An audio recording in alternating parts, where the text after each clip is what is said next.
Olá, amigos! Sejam bem-vindos a mais um vídeo do meu canal. Eu sou o Lucas Knipe e vamos falar sobre Carlo Ancelotti, o novo técnico da seleção brasileira, segundo David Ornstein. Será que agora vai? Será que agora finalmente podemos comemorar Carlo Ancelotti no Brasil? Talvez teremos que esperar mais um pouquinho, só ele chegar, assinar o contrato, estar na Granja Comari, porque a verdade é que assim, tanta reviravolta que essa negociação já teve, né? Foi noticiado pela imprensa espanhola que a negociação estava de volta, mas a gente resolveu esperar. E a verdade é que, assim, eu pessoalmente hoje, nenhum nome me traz mais confiança no noticiário esportivo do que o David Ornstein. O Ornstein, para mim, é o nome mais confiável da imprensa esportiva hoje, mais até mesmo que o Fabrício Romano, até porque o Ornstein é um cara que só noticia quando ele tem certeza 100%, né, de que tipo assim, um negócio vai para frente, que algo está concretizado, e no final ele comenta aí sobre o Ancelotti vir para o Brasil, que vai encerrar a La Liga pelo Real Madrid. E no final também, né, tipo, o gol na derrota de ontem do Real Madrid para o Barcelona, era meio que óbvio que, assim, essa parceria iria acabar, né? O Florentino, obviamente, vai se limpar na contratação de um novo técnico, vai chegar novos reforços, mas eu acho que esse ano ruim do Real Madrid, né, tem obviamente responsabilidade do técnico italiano, mas muito também do Florentino, que a meu ver fez um trabalho de montagem de elenco porco e também só falando, tem o Mbappé, vai dar certo, vai ser melhor que no ano passado, porque sim, só o Mbappé vai garantir que seja melhor, mesmo que haja mudança esquemática e mesmo que haja a saída do principal pilar do meio campo, que é o Toni Kroos. Então, assim, e existe também a falta de profundidade da defesa, que é alarmante, né? O Real Madrid teve que improvisar o Tchouaméni como zagueiro, o Camavinga em certos momentos de lateral. Isso é falta até de respeito com o torcedor, porque é um time rico, tem condições de comprar boas peças para serem bons reservas, e não fez porque é aquele negócio. Os nomes do time titular, de fato, são maravilhosos, mas não adianta só ter o time titular. Você precisa de bons reservas para poder suprir a ausência, até para preservá-los fisicamente. Então, eu acho que no final o Ancelotti ele faz um trabalho no Real Madrid que dá a ele 2 Champions Leagues e 2 La Ligas extras para o currículo e, obviamente, para o clube, né? Então foi um ótimo trabalho, bem acima do que eu imaginava quando ele foi contratado inicialmente. Ele agora é o único pentacampeão da história da Champions, mais uma história grande para o currículo dele. E a verdade é que, assim, existe a oportunidade de, quem sabe, ganhar uma Copa do Mundo e se tornar o maior técnico de todos os tempos isoladamente, porque ainda existe um debate, tá lá entre o Guardiola, todos os títulos que ele já ganhou nessas passagens pelo Bayern, Barcelona e agora pelo City. Tem, obviamente, o Alex Ferguson, por todas as Premier Leagues que ganhou no Manchester United, o quanto de grandeza ele deu para esse clube, e até mesmo os trabalhos dele na Escócia, né, seja na seleção escocesa e, é claro, no Aberdeen, até hoje o último campeão fora Celtic Rangers do campeonato escocês. E tem o José Mourinho, tem outros nomes fantásticos na história do futebol que obviamente dividem esse posto de maior de todos os tempos, né? E não há hoje um debate assim que você consiga cravar quem é o maior, né? Tem gente que vai pelo Ferguson, tem gente que vai pelo Guardiola e já tem gente que vai pelo Ancelotti. E ganhar uma Copa do Mundo pode acabar desequilibrando esse debate. Por exemplo, o Del Bosque tem uma Copa do Mundo, tem 2 Champions, ele poderia estar nesse debate também, né? Mas o cara com 5 Champions, campeão de pontos corridos em todas as competições assim principais da Europa, Ligue 1, La Liga, Bundesliga, Série A italiana, Premier League. Então, o cara tem tudo, né, que você pode pedir de um grande técnico. Então, ganhar a Copa do Mundo seria ainda maior. Será que ele está tão esfomeado por esse objetivo?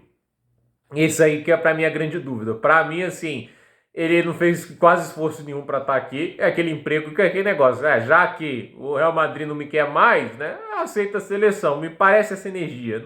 Não, sinceramente, não parece o Ancelotti tão empolgado assim. Eu sempre tenho aquele medo de que, assim, é um cara com um currículo tão grande, um nome tão grande, que se isso der errado, ele sai no dia seguinte e vai conseguir outro emprego. Seja indo lá para um lugar como a Arábia Saudita, ou seja, até mesmo na Europa, alguém ainda contrata o cara por ele ser o Carlo Ancelotti. Então, sempre ter essa dúvida do currículo dele, poder sentar em cima disso quando der errado, quando tiver alguma briga ou discussão com a CBF e sair na hora que quiser. Mas é aquele negócio, não há técnico melhor pra gente contratar, né? Ele é melhor que o Jorge Jesus, é melhor que o Abel Ferreira, não acho que eu preciso ficar aqui perdendo saliva em falar disso. Ele é melhor que as opções brasileiras, né? Porque assim, realmente me dá um nó no estômago quando eu vejo o Cafu lá. Pô, o Ancelotti é legal, mas por que vocês não falam do Roger Machado, né? Ontem a gente viu, eu quase comentei, né? Deu vontade, só por causa dessas declarações do Cafu, né? Tipo, o Roger Machado, né? Onde isso entra onde esses dois nomes entram na mesma frase? Ancelotti e Roger Machado. A gente tá vendo o Internacional numa fase ruim,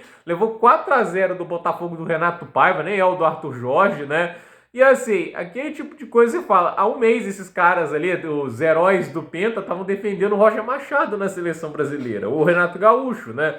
Agora a gente tá com o Ancelotti, segundo o que o Ornstein falou. Então assim, a gente tem um técnico muito maior, muito melhor, que já sabe trabalhar com grandes estrelas, a carreira toda dele foi lidando com grandes estrelas do futebol mundial. Quem sabe aí, né, ele consiga extrair o melhor do Rafinha, do Vinícius Júnior, até porque eu acho que a seleção brasileira depende muito de um grande técnico para essa engrenagem para frente. A gente ficava lá falando, as médias do Messi são muito inferiores na seleção do que no clube, mas quando a gente vê a seleção da Argentina jogando aquela bagunça, eu conseguia compreender perfeitamente. Jogar a culpa no jogador é sacanagem, porque o esporte, futebol, é coletivo, não é tênis, que você está jogando sozinho numa quadra, onde a responsabilidade está quase inteiramente sobre o atleta em si, entende? Então, assim, o técnico ele tem uma função muito importante. Quando o Scaloni chega e organiza a Argentina, a produção do Messi basicamente fica igual a dos clubes, né? Tipo, é impressionante o que um bom técnico pode fazer. Se ele consegue colocar um bom esquema tático, se ele consegue extrair o melhor de seus jogadores, a gente vai ver essa seleção saindo da água pro vinho.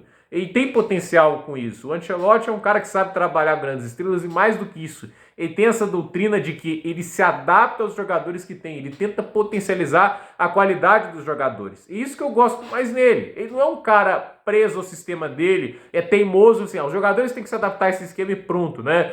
Eu não vejo você nessa posição, você só joga nisso aqui porque essa é a minha visão pra você. Porque eu tô vendo isso, por exemplo, o Chelsea, tem lá o Maresca, ele tem o Reece James, que foi o melhor lateral do mundo com o Tuchel, já mostrou um potencial gigante mesmo com o Lampard no 4-3-3, eu só vejo você de meio campo. É jumentice, eu não gosto disso, entende? Eu gosto de técnico que veja o atleta como ele é bom e sabe extrair o melhor, e não forçar ele no esquema, amarrá-lo, assim, é uma função que ele não produz, porque essa ideia do técnico se não adaptar tá fora. Eu detesto isso, eu acho o técnico teimoso a pior coisa que existe no futebol. Eu gosto de técnico que tenha essa maleabilidade. Seleção precisa mais do que tudo maleabilidade. Um técnico que consiga ser maleável, entender o que é melhor para a equipe, o que é melhor para cada jogador. Isso que o Ancelotti fez pelo Vinícius Júnior foi muito bom para a carreira do Vinícius ter o Ancelotti no Real Madrid nesses anos.